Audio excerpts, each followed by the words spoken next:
నమస్కారం BTV news కి స్వాగతం. ఈనాటి ముఖ్యాంశాలు. సూపర్ జీఎస్టీ సూపర్ సేవింగ్స్ సభా వేదికగా వివిధ ప్రాజెక్టుల్ని వర్చువల్ గా ప్రారంభించిన ప్రధాని మోదీ. వివిధ అభివృద్ధి పనులకు ప్రారంభోత్సవాలు, శంకుస్థాపనలు, ప్రాజెక్టుల్ని జాతికి అంకితం చేసిన Modi. CM Chandrababu, deputy CM Pawan Kalyan రూపంలో ఏపీకి శక్తివంతమైన నాయకత్వం ఉందని ప్రశంస. ప్రధానమంత్రి నరేంద్ర మోదీ మనందరి భవిష్యత్తు కాపాడే నాయకులని సీఎం చంద్రబాబు వ్యాఖ్య. జీఎస్టీ సంస్కరణలతో ప్రజలందరూ లాభం పొందారని వెల్లడి. జీఎస్టీ సంస్కరణలు తెచ్చిన మోదీకి ఏపీ తరపున ధన్యవాదాలు తెలిపిన సీఎం. దేశ సేవే పరమావధిగా ప్రజలకు సేవ చేస్తున్న ప్రధానమంత్రి నరేంద్ర మోదీని ఓ నిజమైన కర్మయోగిగా చూస్తామని డిప్యూటీ సీఎం పవన్ కళ్యాణ్ అభివర్ణన. ధర్మాన్ని పాటిస్తూ కర్మను పాటించే నాయకుడు మోదీ అని ప్రశంస. దేశాన్ని సూపర్ పవర్ గా మార్చిన ఘనత మోదీది అంటూ మంత్రి లోకేష్ ప్రశంస. భారత్ ని తిరుగులేని శక్తిగా ప్రధాని మోదీ మారుస్తున్నారని లోకేష్ వెల్లడి. ఏపీ ఆత్మగౌరవం, సంస్కృతి నిలయంగా ఉందని ప్రధానమంత్రి నరేంద్ర మోదీ అభివర్ణించారు. ఏపీలో అంత అవకాశాలు ఉన్నాయని ఉద్ఘాటించారు. 2047 నాటికి మన దేశం వికసిత్ భారత్ గా మారుతుందని మోదీ వ్యాఖ్యానించారు. ప్రధాని Narendra Modi super GST super savings సభా వేదికగా వివిధ ప్రాజెక్టుల్ని వర్చువల్ గా ప్రారంభించారు. రాష్ట్ర వ్యాప్తంగా 13,429 కోట్ల విలువైన అభివృద్ధి పనులకి ప్రధాని మోదీ శ్రీకారం చుట్టారు. వర్చువల్ విధానం ద్వారా వివిధ అభివృద్ధి పనులకి ప్రారంభోత్సవాలు, శంకుస్థాపనలు, 2 ప్రాజెక్టుల్ని జాతికి అంకితం చేశారు. వీటిలో 9,449 కోట్ల విలువైన 5 అభివృద్ధి పనులకి శంకుస్థాపన చేయగా 1,704 కోట్ల విలువైన 8 అభివృద్ధి పనుల్ని ప్రారంభించారు. 2,276 కోట్ల విలువైన 2 ప్రాజెక్టుల్ని జాతికి అంకితం చేశారు. సైన్స్ అండ్ టెక్నాలజీలోనూ యువశక్తి ఉందని ప్రధాని నొక్కి చెప్పారు. CM Chandrababu, deputy CM Pawan Kalyan రూపంలో ఏపీకి శక్తివంతమైన నాయకత్వం ఉందని ప్రశంసించారు. కేంద్ర ప్రభుత్వం నుంచి కూడా ఏపీకి సహకారం అందిస్తున్నామని పేర్కొన్నారు. 16 నెలల్లో అభివృద్ధి డబుల్ ఇంజన్లా దూసుకుపోతుందని ఉద్ఘాటించారు. అభివృద్ధి కోసం ఢిల్లీ, అమరావతి కలిసి పనిచేస్తున్నాయని ప్రధాని మోదీ వెల్లడించారు. అహోబిలం, మహానంది మంత్రాలయం స్వాముల ఆశీస్సులు కోరుకుంటున్నామని ఆకాంక్షించారు. साथियों, भारत के विकास के लिए आंध्र प्रदेश का विकास जरूरी है और मैं मानता हूं आंध्र के विकास के लिए रायलसीमा का विकास भी जरूरी है। आज कर्नूल की जमीन पर जो काम शुरू हुए हैं, ये रायलसीमा के हर जिले में जॉब्स और प्रॉस्पेरिटी के नए दरवाजे खोलेंगे। इन प्रोजेक्ट से यहां इंडस्ट्रियल डेवलपमेंट को और गति मिलेगी। మిత్రులారా, భారతదేశ అభివృద్ధికి ఆంధ్రప్రదేశ్ అభివృద్ధి చాలా అవసరం. అలానే ఆంధ్రప్రదేశ్ యొక్క అభివృద్ధికి రాయలసీమ అభివృద్ధి కూడా అంతే అవసరమైనదని నేను నమ్ముతున్నాను. ఈరోజు కర్నూలు గడ్డపై ప్రారంభమైన పనులు రాయలసీమలోని ప్రతి జిల్లాలో ఉద్యోగాలు సృష్టిస్తాయి మరియు ఈ ప్రాంత ప్రగతికి సరికొత్త ద్వారాలు కూడా తెరిపిస్తాయి. ఈ ప్రాజెక్టుల ద్వారా ఇక్కడ పారిశ్రామిక అభివృద్ధి మరింత వేగవంతంగా ముందుకు నడుస్తుంది.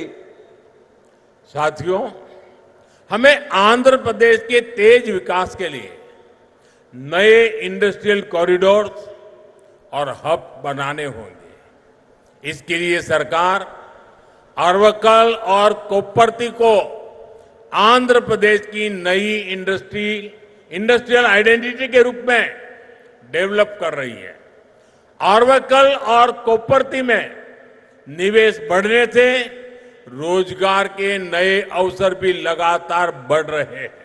మిత్రులారా, ఆంధ్రప్రదేశ్ వేగవంతమైన అభివృద్ధి కోసం మనం కొత్త పారిశ్రామిక కారిడార్లను మరియు కేంద్రాలని సృష్టించుకోవాలి. ఈ లక్ష్యంతో ఆంధ్రప్రదేశ్ ప్రభుత్వం ఓర్వకల్ మరియు కొప్పర్తి ఈ 2 కొత్త పారిశ్రామిక కారిడార్స్ ను కూడా గుర్తించి అభివృద్ధి చేస్తుంది.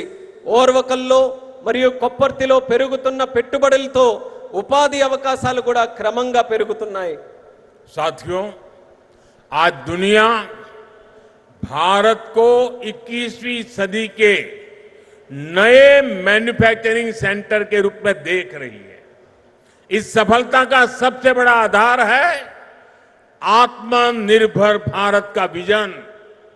हमारा आंध्र प्रदेश ప్రధానమంత్రి నరేంద్ర మోదీ మన అందరి భవిష్యత్తు కాపాడే నాయకులని ముఖ్యమంత్రి చంద్రబాబు నాయుడు వ్యాఖ్యానించారు. జీఎస్టీ సంస్కరణలతో ప్రజలందరూ లాభం పొందారని పేర్కొన్నారు. జీఎస్టీ సంస్కరణలు తీసుకువచ్చిన మోదీకి ఏపీ తరపున ధన్యవాదాలు తెలిపారు. కర్నూలు జిల్లాలోని నన్నూరులో సూపర్ జీఎస్టీ సూపర్ సేవింగ్స్ బహిరంగ సభలో సీఎం చంద్రబాబు ప్రసంగించారు.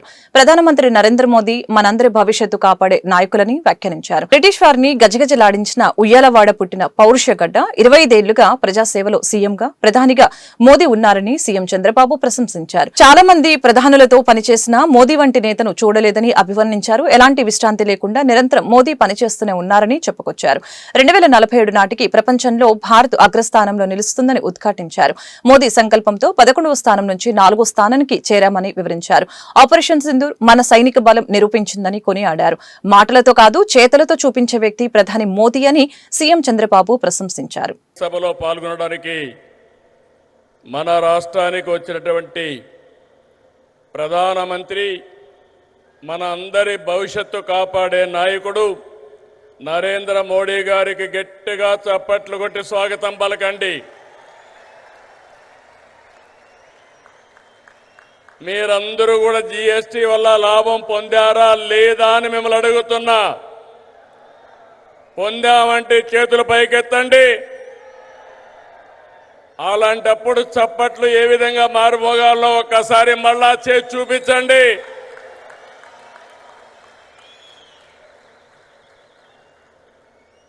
అలాగే వేదిక పైనున్న గవర్నర్ అబ్దుల్ నజీర్ గారికి, మిత్రుడు ఉప ముఖ్యమంత్రి పవన్ కళ్యాణ్ గారికి, వేదిక పైన ఇతర నాయకులందరికీ నా నమస్కారాలు. ఈరోజు ఈ కార్యక్రమానికి నేను ఎన్నోసార్లు వచ్చాను కానీ ఇంతవరకు ఎప్పుడు చూడలేదు. అంతమంది కర్నూలు, నంద్యాల, ఉమ్మడి కర్నూలు జిల్లా బ్రహ్మాండంగా స్పందించారు. మీ అందరికీ నమస్కారాలు. శక్తిపీఠం, జ్యోతిర్లింగం, ఒకే చోట కొలువైన దివ్యక్షేత్రం శ్రీశైలం.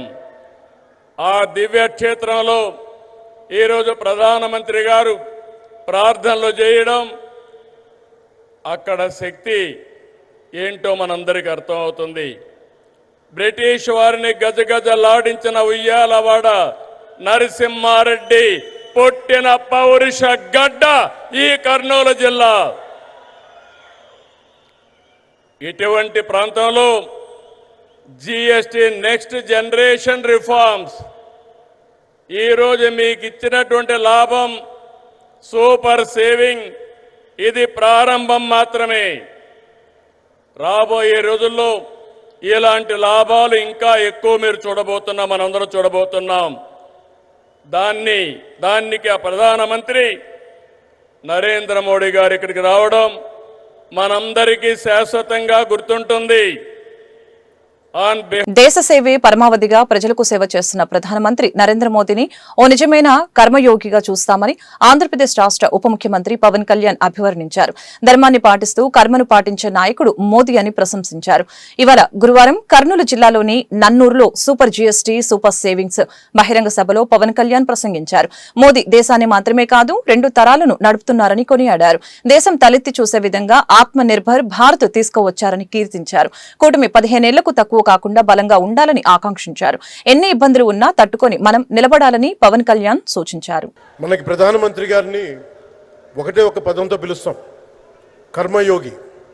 ఏ ఫలితాలు ఆశించకుండా దేశ సేవే పరమావధిగా ఆయన ఆలోచిస్తూ ఎలాంటి లాభాపేక్ష లేకుండా కేవలం ధర్మాన్ని పట్టుకొని డ్యూటీని కర్మని ఏమాత్రం ఆశించకుండా చేస్తున్న అలాంటి వ్యక్తి మనం ఈ సమయంలో ఇలాంటి ఈ తరానికి వారు దిశానిర్దేశం చేసే విధంగా ప్రధానమంత్రి స్థాయిలో ఉండటం మనందరం చేసుకున్న అదృష్టం.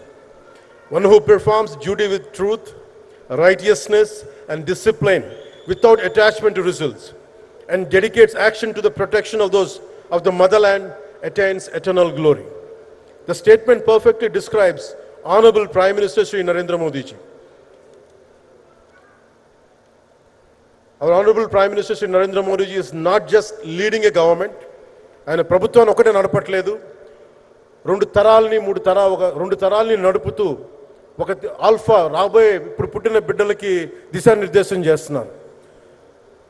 అలాంటి మన ఆత్మనిర్భర్ భారత్ ఎవరి మీద ఆధారపడకుండా దేశం తలెత్తి చూసేలాగా మేము సేవకులం కాదు, మేము భాగస్వామ్యం వహిస్తాం.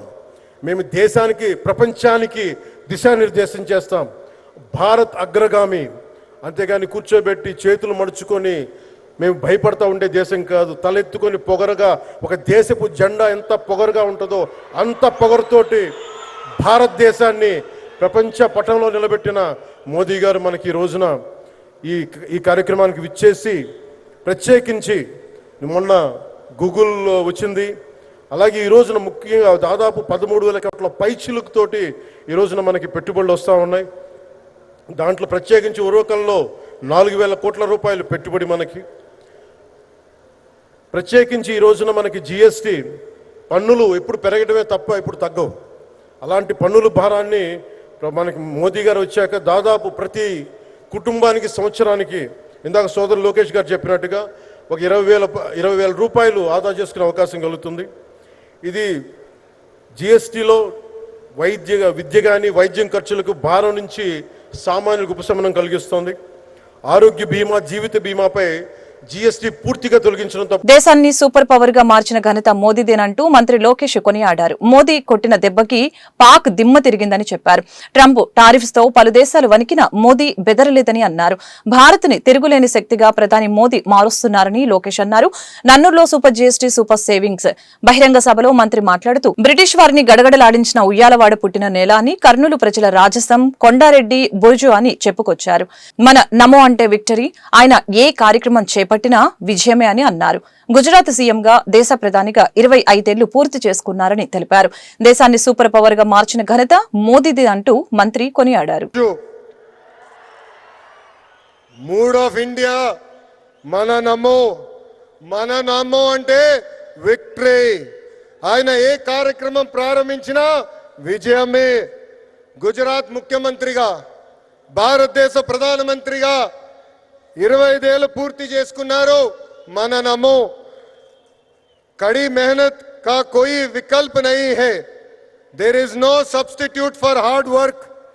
25 ఏళ్ళు అధికారంలో ఉన్న మొదటి సంవత్సరం ఎలా పనిచేశారో ఇప్పటికీ అంతే కష్టపడుతున్నారు. మన నమో. గుజరాత్ ని ఒక పవర్ఫుల్ స్టేట్ గా మార్చింది మన నమో. ఇప్పుడు మన దేశాన్ని ఏకంగా సూపర్ పవర్ గా కూడా మార్చింది మన నమో. మీకు కొన్ని ఉదాహరణలు చెప్పాలి. మొదటిది పహల్గామ్ ఉగ్రవాదుల దాడి. గతంలో మన భూమిపై ఉగ్రవాదుల దాడి జరిగితే గత ప్రభుత్వాలు ఏకంగా యుఎన్ దగ్గరకో ఇతర దేశాల దగ్గరికి వెళ్ళి సహాయం అడిగేవారు. కానీ మన నమో రూటే వేరు. ఆయన కొట్టిన దెబ్బకి పాకిస్తాన్ దిమ్మ తిరిగింది. ఇంకొక ఉదాహరణ ట్యాక్స్. అమెరికా లాంటి దేశం ట్యాక్స్ పెంచితే పెద్ద పెద్ద దేశాలే వణికిపోయినాయి. కానీ మన నమో స్టైల్ ఏంటో తెలుసా? ఫ్లూటు జింక ముందు ఊదు, సింహం ముందర కాదు. ఆయన గుండె ధైర్యం ఏంటో తెలుసా? ఆత్మ నిర్భర్ భారత్. దట్ ఈస్ మన నమో టు ద వరల్డ్. మన నమోకి దేశ ప్రజలంటే నమ్మకం, మనకి నమో అంటే నమ్మకం. దసరా, దీపావళి కలిసి ఒక్కసారి వస్తే ఎలా ఉంటుంది? అద్దరిపోతుంది. అలాంటి అద్భుతమైన పండుగనే సూపర్ జిఎస్టి, సూపర్ సేవింగ్స్. అలాంటి సూపర్ పండుగ 140 కోట్ల ప్రజలకి అందించారు మన నమో. పేద మధ్య తరగతి ప్రజలపై పన్నుల భారం తగ్గించారు మన నమో. ట్యాక్సులు తగ్గించడం వల్ల ప్రతి పేద మధ్య తరగతి కుటుంబానికి ప్రతి ఏడా 20,000 రూపాయలు మిగులుతుంది. జిఎస్టి తగ్గించాలని నిర్ణయం తీసుకున్నప్పుడు అధికారులు వెళ్ళి మన నమో గారిని కలిసి వేలాది కోట్ల రూపాయల ఆదాయం తగ్గిపోతుందని చెప్పారు. అప్పుడు ఆయన ఏం చెప్పారో తెలుసా? ప్రభుత్వానికి ఆదాయం తగ్గినా పర్వాలేదు, దేశానికి ప్రజలకి మంచి జరిగితే చాలు అని చెప్పారు. నిత్యావసరాలు,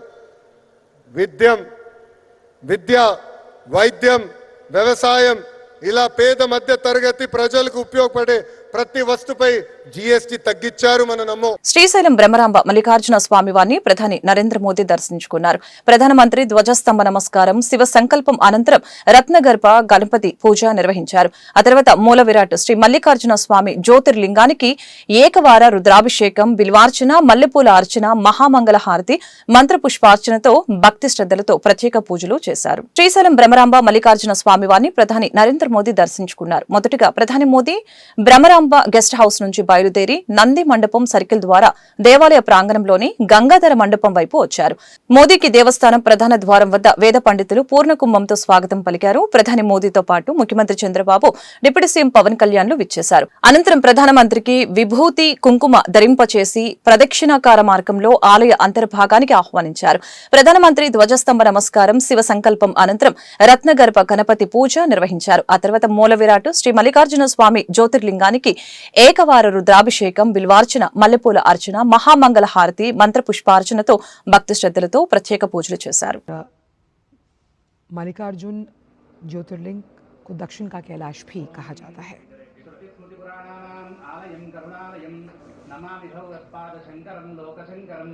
गुरुर्ब्रह्मा गुरुर्विष्णु गुरुर्देवो महेश्वरः गुरु साक्षात् परब्रह्म तस्मै श्री गुरवे नमः.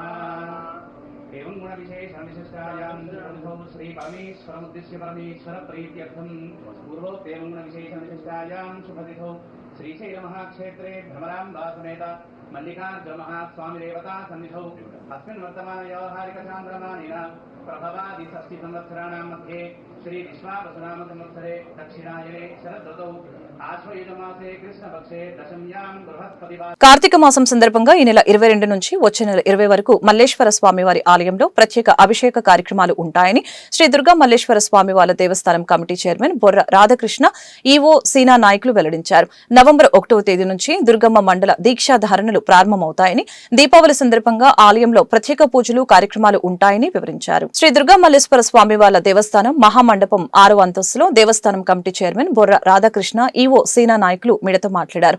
ఈ సమావేశంలో వారు మాట్లాడుతూ ఈ నెల 19న ధన త్రయోదశి సందర్భంగా ఆలయంలో శ్రీ మహాలక్ష్మి యాగం, 23న గాజుల అలంకారంలో దుర్గమ్మ దర్శనం ఇస్తుందని చెప్పారు. 20వ తేదీన దీపావళి సందర్భంగా శ్రీ ధనలక్ష్మి పూజ, దీపాలంకరణ, బాణాసంచా వెలిగించడం, అనంతరం రాత్రి 7 గంటలకు అమ్మవారి ప్రధాన ఆలయంతో పాటు ఉపాలయాల్ని కవాట బంధనం జరుగుతుందని చెప్పారు. కార్తీక మాసం సందర్భంగా ఈ నెల 22 నుంచి వచ్చే నెల 20వ తేదీ వరకు మల్లేశ్వర స్వామివారి ఆలయంలో ప్రత్యేక అభిషేక కార్యక్రమాలు ఉంటాయని చెప్పారు. డిసెంబర్ 4న కలశ జ్యోతి ఉత్సవం, డిసెంబర్ 11 నుంచి 15వ తేదీ వరకు భవానీ దీక్షల విరమణలు జరుగుతాయని అన్నారు. అనంతరం దేవస్థానం 2026 నూతన క్యాలెండర్ ని ఆవిష్కరించారు. ఈ సమావేశానికి ఇచ్చేసినటువంటి శ్రీ దుర్గా మల్లేశ్వర స్వామి దేవస్థానపు ట్రస్ట్ బోర్డ్ చైర్మన్ గారు, అదేవిధంగా గౌరవ సభ్యులు, మీడియా మిత్రులందరికీ కూడా నమస్కారం. దుర్గా మల్లేశ్వర స్వామి దేవస్థానానికి సంబంధించి విజయవాడ నందు విశ్వావసు నామ సంవత్సరం కార్తీక మాసం మరియు మార్గశిర మాసములకు సంబంధించిన కార్యక్రమాలు మీ ముందు ఉంచడానికి ఎంతో సంతోషిస్తున్నాము. ముందుగా మనకు ధన త్రయోదశి దీపావళి పండుగ మనకు లాంఛనంగా 19, 10, 25 ఆదివారంన ధన త్రయోదశి పర్వదినం సందర్భంగా ఉదయం 8 గంటలకు రుద్రహోమం జరుగుతుంది. అదేవిధంగా శ్రీ మహాలక్ష్మి యాగం కూడా 20వ తారీఖున సోమవారం జరుగుతుంది. అదేవిధంగా ఆ రోజు ప్రదోష కాలంలో అమ్మవారికి ప్రధాన ఆలయం నందు ధనలక్ష్మి పూజతో పాటు దీపాలంకరణ మరియు బాణాసంచ వెలిగించిన తర్వాత సాయంకాలం 7 గంటలకు ప్రధాన ఆలయంతో పాటు ఉపాలయాలన్నింటినీ కూడా కవాట బంధనం నిర్వహించుతుందని చెప్పేసి తెలియజేస్తున్నాను.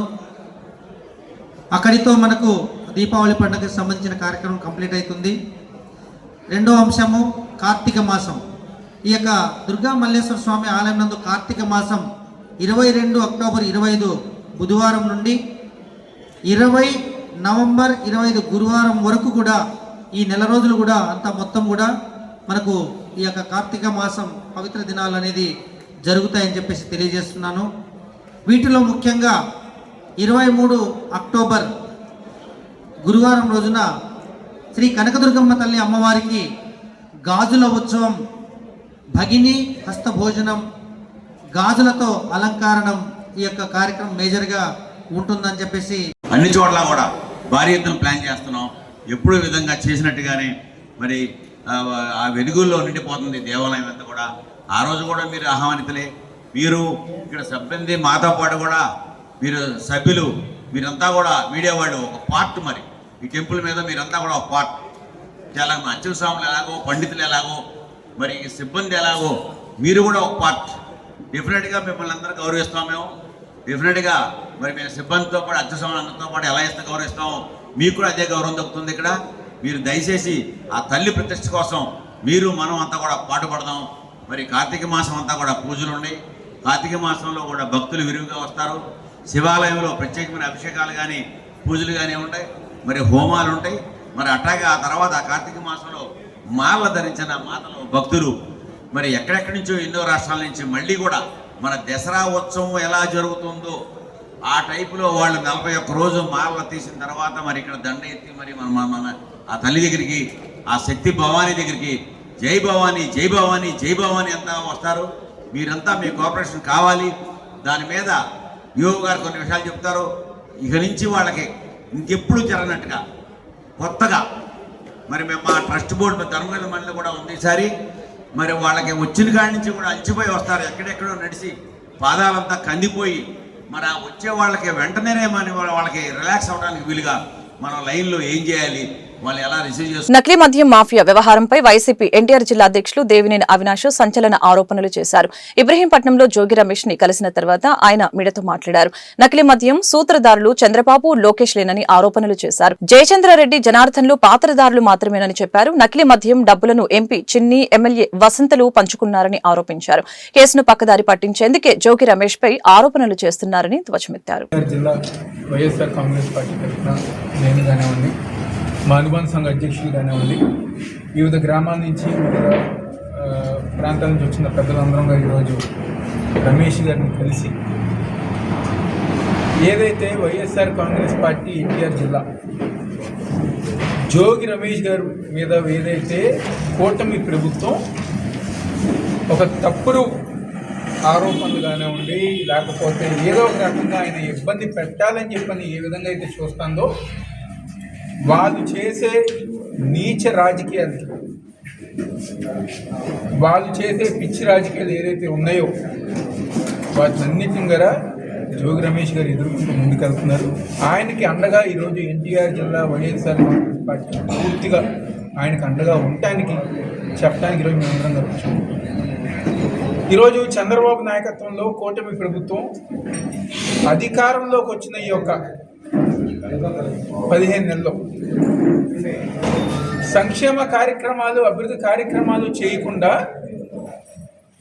ఈరోజు ప్రజానీకం ఎక్కడ ఆ ఒక కార్యక్రమాలు అడుగుతారని చెప్పని అడిగిన వెంటనే ఇలాంటి తప్పుడు కేసులు మా వైఎస్ఆర్ కాంగ్రెస్ పార్టీ మీద, మా నాయకుల మీద పెట్టడం జరుగుతుంది. ఎందుకంటే మరీ ముఖ్యంగా జోగి రమేష్ గారు బీసీ సామాజిక వర్గం సంబంధించిన నాయకుడుగా ఈ రాష్ట్రంలో బడుగు బలహీన వర్గాలకి అండగా ఉంటూ, ఇంకో పక్క జగన్మోహన్ రెడ్డి గారికి అండగా ఉంటూ, అన్ని విధాలుగా వైఎస్ఆర్ కాంగ్రెస్ పార్టీ తరఫున ఏదైతే కూటమి ప్రభుత్వం చేస్తున్న అన్యాయమైన కార్యక్రమాలు ఉన్నాయో దాన్ని వ్యతిరేకిస్తూ మీడియా ముందు కానివ్వండి, లేకపోతే డైరెక్ట్గా అధికారులతో కానివ్వండి, ఆ కూటమి నాయకులతో పోరాటం చేస్తుంటే చూసి తట్టుకోలేక ఒక అబద్ధపు కేసు మొన్నగారి ఛాలెంజ్ విసిరారు చంద్రబాబు నాయుడికి, లోకేష్. జీఎస్టీ 2.0 సంస్కరణలతో దేశవ్యాప్తంగా 99% వస్తువులు, సేవలు పన్ను రహితం కావటం లేదా 0%, 5% లేదా 18% జీఎస్టీ పరిధిలోకి వచ్చాయని, ఈ సంస్కరణలు సుస్థిర ఆర్థిక ప్రగతికి దోహదం చేస్తాయని జిల్లా కలెక్టర్ డాక్టర్ జి లక్ష్మీష తెలిపారు. సర్క్యులర్ ఎకానమీతో పాటు కుటుంబ ఆర్థిక సాధికారతకు ఈ సంస్కరణలు ఎంతో మేలు చేస్తాయని తెలిపారు. సూపర్ జీఎస్టీ, సూపర్ సేవింగ్స్ అవగాహన కార్యక్రమంలో భాగంగా గురువారం రవాణా శాఖ ఆధ్వర్యంలో జిల్లా అధికార యంత్రాంగం ది కృష్ణా జిల్లా లారీ ఓనర్స్ అసోసియేషన్ భాగస్వామ్యంతో ఏర్పాటు చేసిన ఆటోలు, సరుకుల రవాణా వంటి వివిధ పనులకు ఉపయోగించే చిన్న వాహనాల ర్యాలీని collector Lakshmisha, joint collector S Ilakkiya, GST joint commissioner S Prashant Kumar, joint transport commissioner A Mohan తదితరులతో కలిసి జెండా ఊపి ప్రారంభించారు. ఈ సందర్భంగా కలెక్టర్ లక్ష్మీష మాట్లాడారు. స్వర్ణాంధ్ర వికసిత్ భారత్ సాకారానికి జీఎస్టీ 2.0 సంస్కరణలు తోడ్పడతాయని, రవాణా, ఆతిథ్య రంగాల్లో మరింత అభివృద్ధికి వీలవుతుందని చెప్పారు. ప్రయాణికుల రవాణా వాహనాలు, వస్తువుల రవాణా వాహనాలకి 28% ఉన్న జీఎస్టీ 18% తగ్గిందని వివరించారు. సూపర్ జీఎస్టీతో రాష్ట్ర ప్రజలకు దాదాపు 8,000 కోట్లు, జిల్లా ప్రజలకు 300 కోట్లు, ప్రతి కుటుంబానికి నెలకు 6,000 నుంచి 12,000 వరకు ఆదా అవుతుందని వివరించారు. జీఎస్టీ 2.0 సంస్కరణలతో కలిగే ప్రయోజనాలపై ప్రజల్లో అవగాహన కల్పించేందుకు రాష్ట్ర వ్యాప్తంగా పెద్ద ఎత్తున అవగాహన కార్యక్రమాలు నిర్వహిస్తున్నామని కలెక్టర్ తెలిపారు.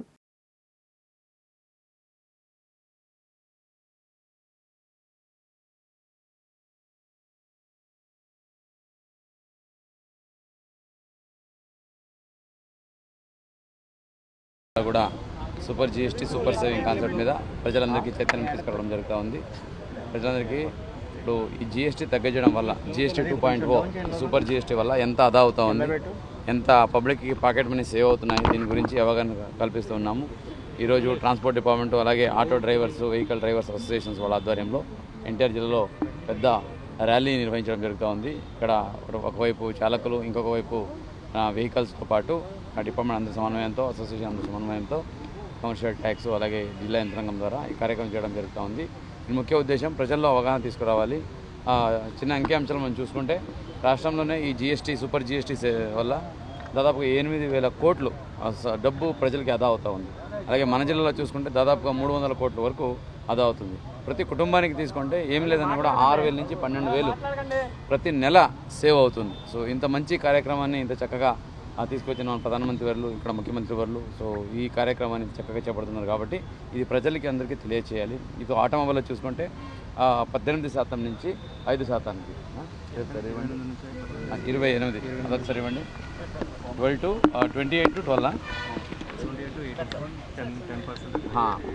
10% తగ్గించడం జరిగింది.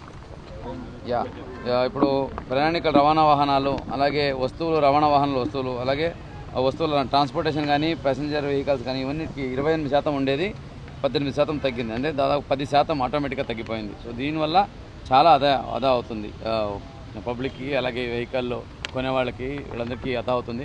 గవర్నమెంట్కి నష్టమైనా కూడా పబ్లిక్కి ఆదా అవ్వాలి, పబ్లిక్కి వెసులుబాటు చేయాలనే ఉద్దేశంతో తీసుకొచ్చిన ఈ జీఎస్టీ సంస్కరణలు ఏదైతే ఉన్నాయో ఇది ప్రజలందరికీ మీ ద్వారా కూడా వెళ్ళాలి, ప్రతి ఒక్కరు దీని బెనిఫిట్ పొందాలి. సో వాళ్ళు చేస్తున్నప్పుడు ట్రాన్సాక్షన్ ఆటోమేటిక్గా ట్యాక్స్ వల్ల లక్షలాది రూపాయలు సేవ్ అవుతూ ఉంటుంది. సో ఆ సేవ్డ్ అమ్మని మళ్ళీ మనకి ఎకనామీలో వస్తుంది. మన సొసైటీలో వాళ్ళు పిల్లలకి ఎడ్యుకేషన్కి వాడుకుంటారు, లేదా నిత్యావసర వస్తువు కొనుక్కోవడానికి వాడుకుంటారు, లేదా ఏదైనా ఇన్వెస్ట్మెంట్ చేస్తారు. సో మీకు తెలిసే ఉంది, చిన్న చిన్న పొదుపు, చిన్న చిన్న ఇన్వెస్ట్మెంట్తో ఎంత మంచి ఫలితాలు వస్తాయని. సో ఇటువంటి సేవింగ్ జీఎస్టీ ద్వారా కూడా సో చాలా వరకు ఆర్థిక ప్రగతికి, అలాగే పురోగతికి దోహదపడుతుంది. మన స్వర్ణాంధ్ర ఏదైతే ఉందో అది సాధించడానికి, అలాగే మనకి ఇచ్చిన వికసిత్ భారత్ లక్ష్యాలు చేరుకోవడానికి, అలాగే విజన్ ఆంధ్రప్రదేశ్ భాగంగా విజన్ ఆంధ్రప్రదేశ్ 2047 లక్ష్యాలను చేరుకోవడానికి ఇది ఎంతో దోహదపడుతుంది. సూపర్ 6 పథకాలతో అత్యద్భుతమైన పరిపాలన అందిస్తున్న కూటమి ప్రభుత్వాన్ని ఇబ్బంది పెట్టాలన్న లక్ష్యంతో వైసీపీ కుట్రలు చేస్తున్నారని టీడీపీ నేత బుద్దా వెంకన్న ఆరోపించారు. కల్తీ మద్యం కేసులో జోగి రమేష్ దొరికిపోయాడని, జోగి రమేష్ కీలక పాత్ర ఉందని జనార్దన్ రావు చెప్పాడని స్పష్టం చేశారు. వైసీపీ వారే తప్పులు చేసి టీడీపీకి అంటగట్టాలని చూస్తున్నారని వెల్లడించారు. వైసీపీకి మాటిమాటికి ప్రమాణం చేయమనటం పరిపాటిగా మారిందని ఎద్దేవా చేశారు.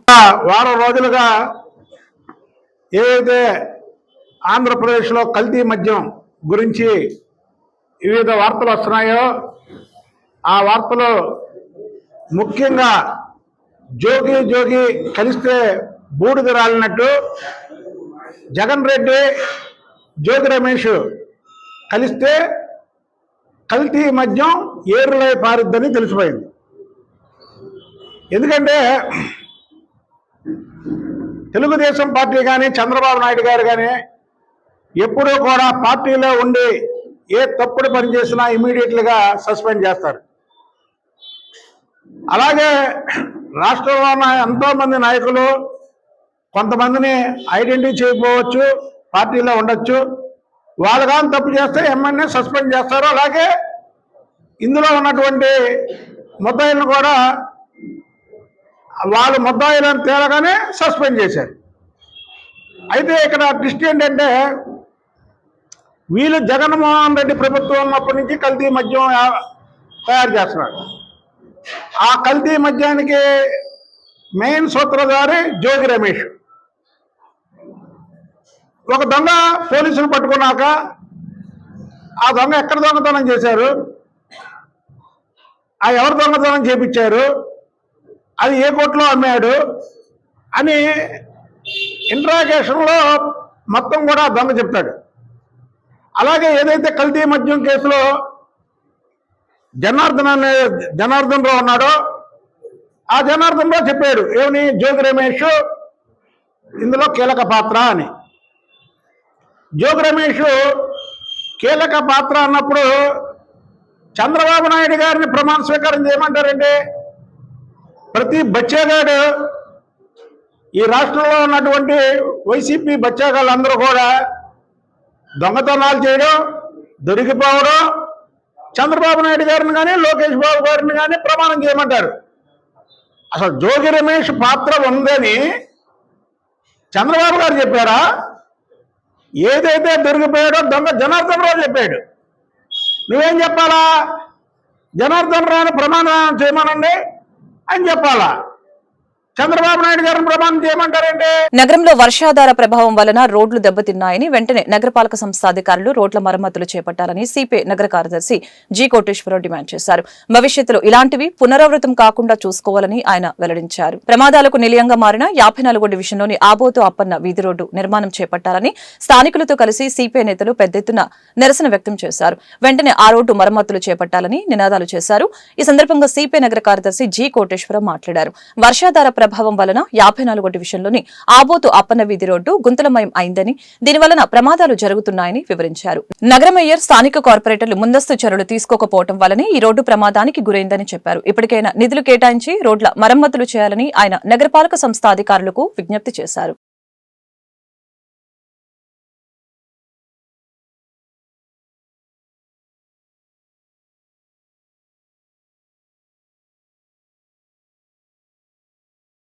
విజయవాడ నగరంలో చాలా సమస్యలకు పరిష్కారం కనుక్కోగలుగుతున్నాం, కానీ అండర్ గ్రౌండ్ డ్రైనేజ్ విషయాల్లో చాలా ఇబ్బంది పడుతూ ఉన్నాం. చాలా చోట్ల అది స్లమ్ ఏరియా కావచ్చు, లేకపోతే మిడిల్ క్లాస్ కావచ్చు, లేదా అప్పర్ క్లాస్ కావచ్చు, అన్ని చోట్ల కూడా డ్రైన్లు పొంగుతూ ఉన్నాయి. దానికి కావాల్సిన మిషనరీలో కానీ, లేకపోతే అండర్ గ్రౌండ్ డ్రైనేజ్ గతంలో లేక ఎఫిషియెంట్గా తీసే మనుషుల కొరత వలన కానివ్వండి, లేకపోతే కార్పొరేషన్లో ఎంప్లాయీస్ని తగ్గటం వల్ల కానివ్వండి, చాలా చోట్ల ఇబ్బంది కలుగుతుంది. మా కార్పొరేటర్లు కూడా నిరంతరం ఈ ప్రాంతాన్ని పరిశుభ్రంగా ఉంచడానికి, డ్రైనేజీల్ని క్లీన్ చేయడానికి చేస్తున్న కృషిలో ఏమాత్రం లోపం లేదు. ఈ సమస్యని మన మున్సిపల్ మినిస్టర్ గారు నారాయణ గారి దృష్టికి తీసుకెళ్ళడం జరిగింది, సీఎం గారి దృష్టి కూడా తీసుకెళ్ళడం జరిగింది. సీఎం గారు ఏం చెప్పారంటే, రేపు బీపీఎస్ కానీ ఎల్ఆర్ఎస్ కానీ వీటిలో వచ్చిన అమౌంట్లన్నీ కూడా ఈ బిల్డింగ్ రెగ్యులేటరీ స్కీమ్ ఏదో ఉంది కదా, దాంట్లో వచ్చిన డబ్బులన్నీ కూడా అండర్ గ్రౌండ్ డ్రైనేజ్ విజయవాడలో వాడండి అని చెప్పారు. అంతేకాదు, నిన్న మొన్న 1,000 కోట్ల రూపాయలు వస్తే 1000 కోట్లు ప్రతి పైసా అండర్ గ్రౌండ్ డ్రైనేజ్గా వాడమని చెప్పడం జరుగుతుంది. సో అంటే ఒక సమస్యని పరిష్కరించడానికి ఆయన ఆలోచన ఏ విధంగా ఉంటుందో నేను చెబుతాను. ముఖ్యమంత్రి గారి ఆలోచన ఏదైనా లోపం జరిగితే మా లోపమే తప్ప ముఖ్యమంత్రి గారి ఆలోచనలో కానీ ఆదేశాల్లో కానీ ఎలాంటి లోపం లేదు.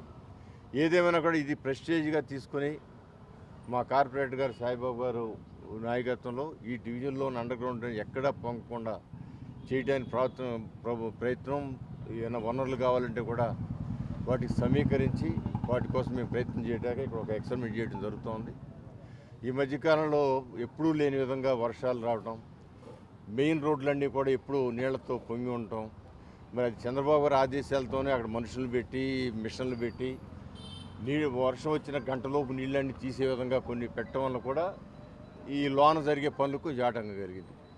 ఏదేమైనా ఇదంతా కూడా ప్రభుత్వం యొక్క బాధ్యత కాబట్టి దీన్ని కొంచెం వర్షాలు కూడా తగ్గుముఖం పట్టే అవకాశం ఉంది కాబట్టి దీన్ని మేము తప్పకుండా పరిష్కరించి అండర్ గ్రౌండ్ శాశ్వత పరిష్కారం. డివిజన్లో యాక్చువల్గా బాగా అండర్ గ్రౌండ్లో కానివ్వండి, సైడ్ డ్రైన్స్ స్ట్రామ్ వాటర్లో కానివ్వండి బాగా సిల్ట్ పేరుకుపోయి ఉన్నాయి.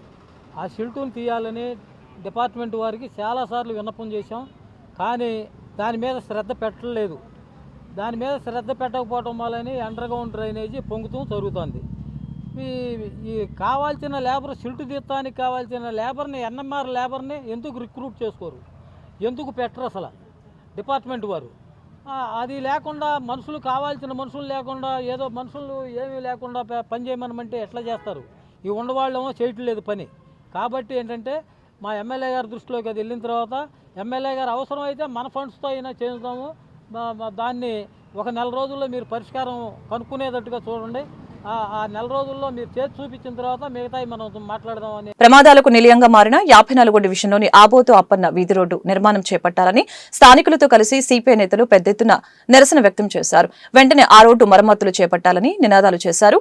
ఈ సందర్భంగా సిపిఐ నగర కార్యదర్శి జి కోటేశ్వరం మాట్లాడారు. వర్షాధార ప్రభావం వలన 54 డివిజన్లోని ఆబోతు అప్పన్న వీధి రోడ్డు గుంతలమయం అయిందని, దీనివలన ప్రమాదాలు జరుగుతున్నాయని వివరించారు. నగర మేయర్ స్థానిక కార్పొరేటర్లు ముందస్తు చర్యలు తీసుకోకపోవడం వల్లనే ఈ రోడ్డు ప్రమాదానికి గురైందని చెప్పారు. ఇప్పటికైనా నిధులు కేటాయించి రోడ్ల మరమ్మతులు చేయాలని ఆయన నగరపాలక సంస్థ అధికారులకు విజ్ఞప్తి చేశారు.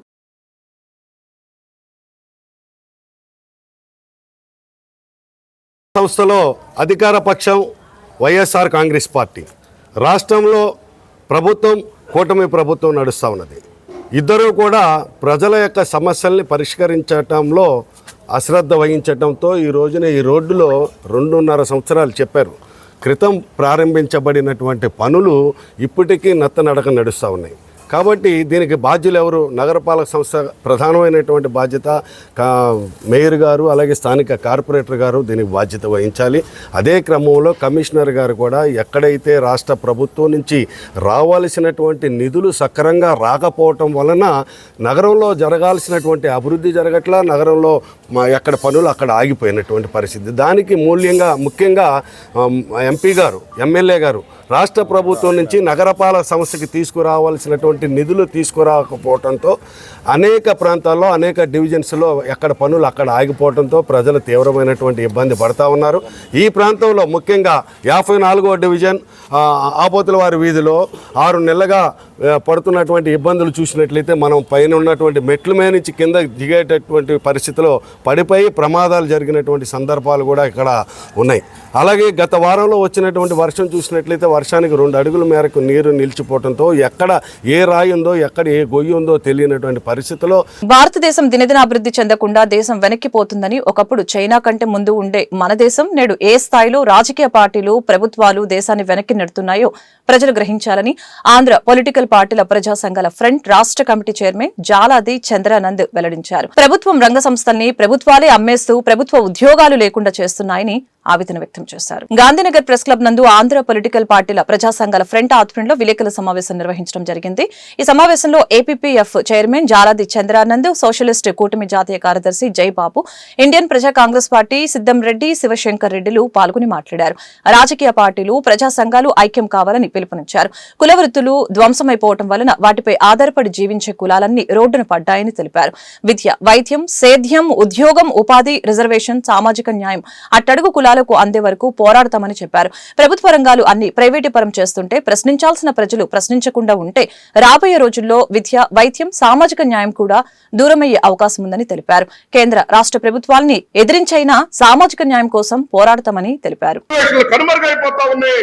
ప్రైవేట్ రంగాల్లో భారీ అవకాశాలు, ఉద్యోగాలు ఉన్నాయి. ఈ రిజర్వేషన్లు అక్కడ పెట్టండి అని చెప్పేసి అడగదలుచుకున్నాం. ప్రైవేటీకరణ, ప్రపంచీకరణలో భాగంగా మరి పీపీపీ విధానాలు ముందుకు తీసుకొస్తున్నారు. కాబట్టి ఈ పీపీపీ విధానాల మీద కూడా మేము పెద్ద ఎత్తున మా చందు గారు ఒక ఆలోచన చేస్తా ఉన్నారు. దీని మీద పెద్ద ఎత్తున ప్రజల్లోకి వెళ్లి ప్రజా సమస్యల మీద పోరాడేందుకు ఒక కార్యాచరణ రూపొందించడానికి ఈ నెల 23న అన్ని పార్టీలు, ప్రజా సంఘాలు, పౌర సమాజ పక్షంగా పోరాడే నాయకులందరూ కూడా ఇక్కడ ఓ సమావేశాన్ని ఏర్పాటు చేయడానికి వారు మనకు సంసిద్ధులై ఉన్నారు. దీని మీద మేమందరం కూడా ఇక్కడ కూర్చున్నటువంటి మేమందరం కూడా దానికి కార్యాచరణ రూపొందించి 23వ తారీఖున పెద్ద ఎత్తున పార్టీలు, ప్రజా సంఘాలు, విద్యార్థులు, మేధావులందరితో కూడా ఒక సమాలోచన జరిపి మేము ఖచ్చితంగా రీఫార్మ్స్, సంస్కరణల మీద దేశంలో ఎలాంటి సంస్కరణలు రావాలో కూడా దాని మీద కరపత్రం ద్వారా ఓ కార్యాచరణని ప్రజల్లోకి తీసుకెళ్తామని ఈ సందర్భంగా మీడియా మిత్రులుగా మీ అందరూ కూడా విన్నవించుకుంటూ మా చందు గారు తీసుకున్నటువంటి ఈ పార్టీలు ప్రజా సంఘాల యొక్క ఆలోచన విధానాన్ని ప్రజల్లోకి తీసుకెళ్లి మీడియా మిత్రులుగా మీరందరూ సహకరించాలి. మాకు సహకరిస్తేనే మేము ముందుకెళ్ళగలం, లేదంటే మేము ముందుకెళ్ళగలం. మాకు ప్రభుత్వ అధికారులు అడుగడుగున అడ్డుపడతా ఉన్నారు, మమ్మల్ని వేధిస్తా ఉన్నారు, మా మీద కేసులు పెడతా కూడా వెనకాట్లేదు, హెచ్చరిస్తా ఉన్నారు. కాబట్టి ఖబర్దార్, మేము ప్రజా సమస్యల మీద పోరాడేందుకు సిద్ధంగా ఉన్నాం. మా మీద కేసులు పెడతారని మేము భయపడాల్సిన అవసరం లేదు. కానీ ఈ దేశంలో ముఖ్యమంత్రులు, ప్రధానమంత్రులు, మంత్రులు ఏమేం చేస్తా ఉన్నారు, ఎలా చేస్తా ఉన్నారు, ఏమేం అసెంబ్లీలో, చట్టసభల్లో, పార్లమెంట్ లో మాట్లాడారో కూడా ఛాలెంజ్ గా చెప్తా ఉన్నాం. అలా చంద్రానంద్ అండి. ఇక్కడికి విచ్చేసిన పాత్రికేయ మిత్రులందరికీ నమస్కారం. ప్రస్తుతం రాష్ట్రంలో నెలకొని ఉన్న పరిస్థితుల దృష్ట్యా పొలిటికల్ పార్టీల్ని, ప్రజా సంఘాలని ఒక వేదిక మీదకి తీసుకువచ్చి రాబోయే రోజుల్లో ప్రజా సమస్యలపై ప్రజలే కేంద్ర బిందువుగా నిరంతరం ప్రజాక్షేత్రంలో ఉంటూ వాళ్ళ సమస్యల పరిష్కారానికి పోరాట పందాన్ని ఎంచుకున్నాము. ఎన్ని అవాంతరాలు ఎదురైనా అంకితభావంతో విలువలకు ప్రాధాన్యత ఇస్తూ హక్కుల పరిరక్షణకై పాటుపడతామని చెప్పేసి ఈ ప్రజాస్వామ్యంలో ప్రజలే ప్రభువులు, ప్రజలదే పెత్తనం. కానీ నమస్కారం అండి. నా పేరు సిద్ధంరెడ్డి శివశంకర్ రెడ్డి, ఇండియన్ ప్రజా కాంగ్రెస్ పార్టీ స్టేట్ ప్రెసిడెంట్గా ఉన్నాను. ఆంధ్ర పొలిటికల్ పార్టీ ప్రజా సంఘాల ఫ్రంట్ అనేది ఏర్పాటు చేయడం ఉద్దేశం ఏంటంటే, ఆంధ్రప్రదేశ్లో నెలకొన్న పరిస్థితి అంటే అంత దారుణమైన స్థితికి తీసుకొచ్చింది. అంటే అన్ని పార్టీలు, సంఘాలను కలుపుకునేంత పరిస్థితి తీసుకొచ్చింది ఆంధ్రప్రదేశ్లో. అంటే గత 15 సంవత్సరాల నుంచి ఏదైతే జరుగుతుందో ఆంధ్రప్రదేశ్లో ప్రజలకు అన్యాయాలు బాగా జరుగుతున్నాయి. కాబట్టి అక్కడి నుంచి పుట్టిందే ఈ ఫ్రంట్. ఎందుకంటే ఈ సమస్యలన్నిటికీ పరిష్కారం చూపించడానికి మిగతా పార్టీలు ఇప్పుడు ఇంతవరకు ఏదైతే గవర్నమెంట్ ఉన్నాయో ఆ రెండు సరిగ్గా చేయలేదు కాబట్టి మేము పెట్టాల్సి వచ్చింది. ఇదంతా మన చంద్రానంద్ గారి ఆధ్వర్యంలో. సో ఇది మేము ఒక కార్యాచరణ ఈ నెల 23వ తారీఖు మొత్తం కార్యాచరణతో మళ్ళీ మేము ప్రెస్ మీట్కి వస్తున్నాము. ఈ సమస్యలు ఏవైతే ఉన్నాయో ప్రజలకు అన్నిటికీ సమస్యలే ఉన్నాయి, ఒకటంటూ కాదు. రోడ్లు లేవు, ట్రాన్స్పోర్టేషన్ సరిగ్గా లేదు, బస్సు సౌకర్యాలు లేదు, విద్యార్థులకు డబ్బులు లేవు, ఎక్కడైనా ఉద్యోగాలు లేవు, ఉపాధి లేదు, మహిళలకు సపోర్ట్ లేదు, ఎక్కడైనా రైతులకైతే నాశనం చేసి పెట్టేస్తున్నారు మొత్తం అంతా. పెన్షన్లు కొత్తగా ఇచ్చినట్టు అయితే ఎక్కడ లేదు, ఉండే వాళ్ళకి తీసేశారు. హ్యాండిక్యాప్డ్ పెన్షన్స్ చాలా ప్రాబ్లం క్రియేట్ చేశారు. ఇలాగ కొత్త ప్రాబ్లమ్స్ అన్ని తెచ్చుకుంటున్నారు. మంచి పనులు చేయాల్సిన కొన్ని ప్రాబ్లమ్స్ తెచ్చుకుంటున్నారు వాళ్ళు. సో అలా ప్రాబ్లమ్స్ తెచ్చుకుంటున్నారు కాబట్టి ఈ ఫ్రంట్ ఏర్పాటు చేయాల్సి వచ్చింది. ఇప్పుడు ఏదైతే ఉన్నాయో వైఎస్ఆర్సీపీకి అపోజిషన్ పార్టీ ఇవ్వలేదని చెప్పేసి వాళ్ళు సైలెంట్గా ఉంటున్నారు, ఏదో మీడియాలో మాట్లాడుకుంటున్నారు తప్ప అక్కడికి అసెంబ్లీ పోయి మాట్లాడడానికి లేదు. ఆడ అసెంబ్లీలో చూస్తే, సెక్రటరీలో చూస్తే వాళ్ళ సొంత పని, సొంత బిల్డింగు, సొంత ఇల్లు లాగా మొత్తం వాళ్ళందరూ కూర్చొని వాళ్ళ పనులు వాళ్ళు చేసుకుంటున్నారు. ప్రజా పనులు పక్కన. వార్తలు ముగించే ముందు ముఖ్యాంశాలు మరొకసారి. సూపర్ జీఎస్టీ, సూపర్ సేవింగ్స్ సభా వేదికగా వివిధ ప్రాజెక్టుల్ని వర్చువల్ గా ప్రారంభించిన ప్రధాని మోదీ. వివిధ అభివృద్ధి పనులకు ప్రారంభోత్సవాలు, శంకుస్థాపనలు, ప్రాజెక్టుల్ని జాతికి అంకితం చేసిన Modi. CM Chandrababu, deputy CM Pawan Kalyan రూపంలో ఏపీకి శక్తివంతమైన నాయకత్వం ఉందని ప్రశంస. ప్రధానమంత్రి నరేంద్ర మోదీ మనందరి భవిష్యత్తు కాపాడే నాయకులని సీఎం చంద్రబాబు వ్యాఖ్య. జీఎస్టీ సంస్కరణలతో ప్రజలందరూ లాభం పొందారని వెల్లడి. జీఎస్టీ సంస్కరణలు తెచ్చిన మోదీకి ఏపీ తరపున ధన్యవాదాలు తెలిపిన సీఎం. దేశ సేవే పరమావధిగా ప్రజలకు సేవ చేస్తున్న ప్రధానమంత్రి నరేంద్ర మోదీని ఓ నిజమైన కర్మయోగిగా చూస్తామని డిప్యూటీ సీఎం పవన్ కళ్యాణ్ అభివర్ణన. ధర్మాన్ని పాటిస్తూ కర్మను పాటించే నాయకుడు మోదీ అని ప్రశంస. దేశాన్ని సూపర్ పవర్ గా మార్చిన ఘనత మోదీది అంటూ మంత్రి లోకేష్ ప్రశంస. భారత్ని తిరుగులేని శక్తిగా ప్రధాని మోదీ మారుస్తున్నారని లోకేష్ వెల్లడి. ఈ వార్తలు ఇంతటితో సమాప్తం. మరొక బులెటిన్ మళ్ళీ కలుద్దాం. నమస్కారం.